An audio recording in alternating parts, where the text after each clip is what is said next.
আমরা জানি পানির অপর নাম জীবন, কিন্তু আপনি কি সারা জীবন পানির মধ্যে থাকতে পারবেন, অথবা গোটা জীবনটা পানির উপর ভেসে কাটিয়ে দেয়া? রূপকথার কোনো গল্পেও বিষয়টা দারুণ রোমহর্ষক, তবে বাস্তবেও এমনটা দেখা যায়। পৃথিবীতে সত্যি এমন এক উপজাতি আজও রয়েছে যাদের গোটা জীবনটাই পানিতে কেটে যায়, এমনকি তারা দিনের 60 ভাগ সময় অর্থাৎ 7 থেকে 8 ঘন্টা পানির নিচে কাটিয়ে থাকে। এই রহস্যময় উপজাতিটির নাম হলো বাজাও, যাদেরকে সমুদ্রের জিপসিও বলা হয়। এদের বেশিরভাগই মুসলিম।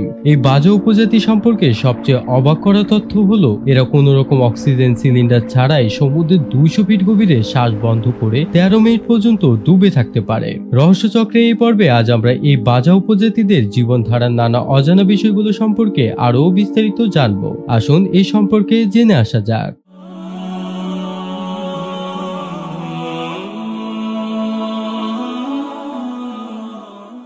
বাজাও উপজাতিদের বলা হয় সমুদ্রের যাযাবর। এরা ফিলিপাইন, ইন্দোনেশিয়া এবং মালয়েশিয়া উপকূলের শতাব্দীর পর শতাব্দী ধরে বসবাস করে আসছে। আশ্চর্যজনক ব্যাপার হলো এরা সামুদ্রিক জীবের মতোই সম্পূর্ণ জীবন কাটায় সমুদ্রে। স্থলভাগের সাথে এদের সম্পর্ক নেই বললেই চলে। এরা নিজেরাও জানে না তারা আদতে কোন দেশের নাগরিক, কারণ তাদের নেই স্থায়ী কোনো ঠিকানা বা নাগরিক অধিকার। এমনকি এই উপজাতির অনেক বৃদ্ধ আছেন যারা কখনোই পা রাখেননি মাটিতে। তারা প্রজন্মের পর প্রজন্ম সমুদ্রে জন্মায়, বেড়ে উঠে এবং জীবন কাটায়। কোনো নির্দিষ্ট দেশে মাটিতে না থাকায় তারা কখনোই জন্মসনদ বা নাগরিকত্ব পায় না। তবে এদের মধ্যে কেউ কেউ স্থলভাগে এসে স্থায়ী হয়েছে এবং সরকারি নিয়মে নিবন্ধিত হয়েছে। তারা মালয়েশিয়া বা ফিলিপাইনের নাগরিকত্ব পেয়েছে। বসবাসের জন্য বাজাওরা অস্থায়ী খুপড়ি তৈরি করে। বাঁশ এবং কাঠের সমন্বয়ে তৈরি এই খুপড়িতে ছোট্ট একটি ঘর এবং রান্নার জায়গা থাকে। কেউ কেউ আবার নৌকার উপরেই বসবাস করে থাকে। এই বাড়িগুলি তারা সমুদ্রের অনুকূল পরিবেশে তৈরি করে, যেখানে জোয়ার ভাটা কম থাকে। যদিও কিছু সময় কঠোর আবহাওয়া তাদেরকে সহ্য করতে হয়, তাই বাজাওরা এই বাড়িগুলির নকশা একটু ভিন্ন ধরনের করে থাকে। বাতাস থেকে মুক্ত করতে ভূমি থেকে কিছুটা উপরে উন্মুক্ত বা খোলাভাবে বাড়িগুলি তৈরি করা হয়, যেন বায়ু প্রবাহ বেশি বাধাপ্রাপ্ত করতে না পারে। 2004 সালে সুনামিতে ইন্দোনেশিয়ার লক্ষাধিক মানুষ মারা গেলেও কোনো ক্ষতি হয়নি সমুদ্রে বসবাসরত বাজাও উপজাতিদের। এখানকার শিশুরা জলে খেলা করে এবং প্রাপ্তবয়স্করা দৈনন্দিন কাজ এই জলের উপরেই করে থাকে। পুরুষরা প্রাথমিকভাবে মৎস্য শিকার এবং নৌকা ও ঘর নির্মাণে কাজ করে, যে দক্ষতা পিতা থেকে পুত্রে সঞ্চালিত হয়। নারীরাও সাধারণত অগভীর জলে মৎস্য শিকারের কাজে জড়িত হয় এবং গৃহস্থালির দায়িত্ব নেওয়া ও শিশুদের যত্ন নেওয়া, সেই সাথে শিকার করা মাছগুলো প্রক্রিয়াজাতকরণ ও সংরক্ষণ করে থাকে। এবং এখানে অল্প বয়সের শিশুরা মায়ের কাছ থেকেই সাঁতার শিখে থাকে। এখানকার শিশুরা 8 বছর বয়সে মাছ ধরা ও শিকারের দক্ষ হয়ে ওঠে। তারা যুগের পর যুগ ধরে এই দক্ষতা অর্জন করেছে। কারো কারো ক্ষেত্রে কানে পর্দা ছেদ হয়ে গিয়েছে ড্রাইভিং অনুশীলন চলাকালীন সমুদ্র স্রোত এবং গভীর সমুদ্রের চাপে।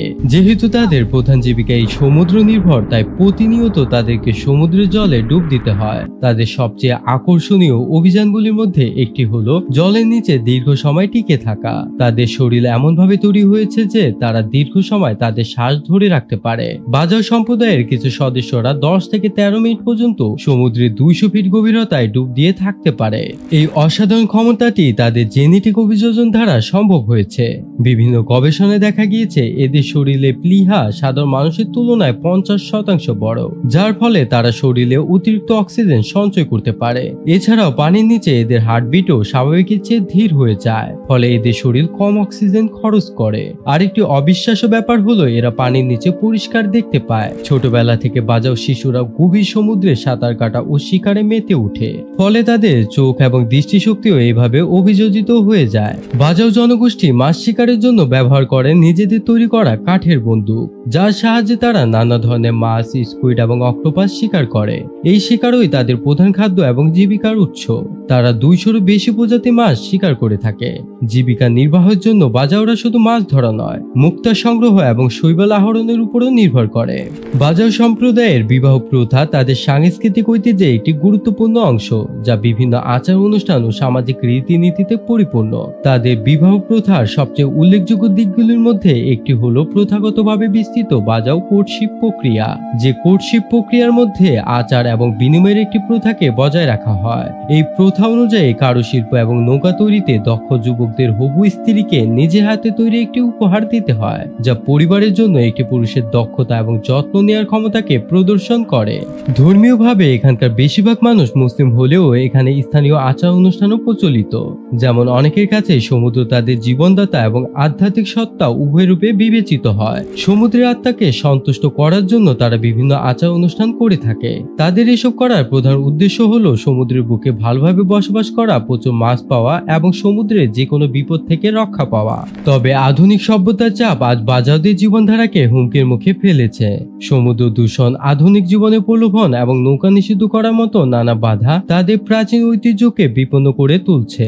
তবুও বাজাওরা এখনো টিকে আছে নিজেদের পুরনো সংস্কৃতি ও ঐতিহ্যকে আঁকড়ে ধরে। তাদের জীবন যেন সমুদ্রের ঢেউয়ের মতোই, একদিকে উজ্জ্বল অন্যদিকে গভীর। বাজাওরা আমাদের শেখায় প্রকৃতির সঙ্গে বিরোধ নয়, বরং বন্ধুত্বেই রয়েছে টিকে থাকার আসল পথ। ভিডিওটি ভালো লাগলে চ্যানেলটিকে সাবস্ক্রাইব করে রহস্য চক্রের সঙ্গেই থাকুন। রহস্যের জগতে আমরা আবার ফিরে আসবো নতুন কোনো অজানা কাহিনী নিয়ে। ধন্যবাদ।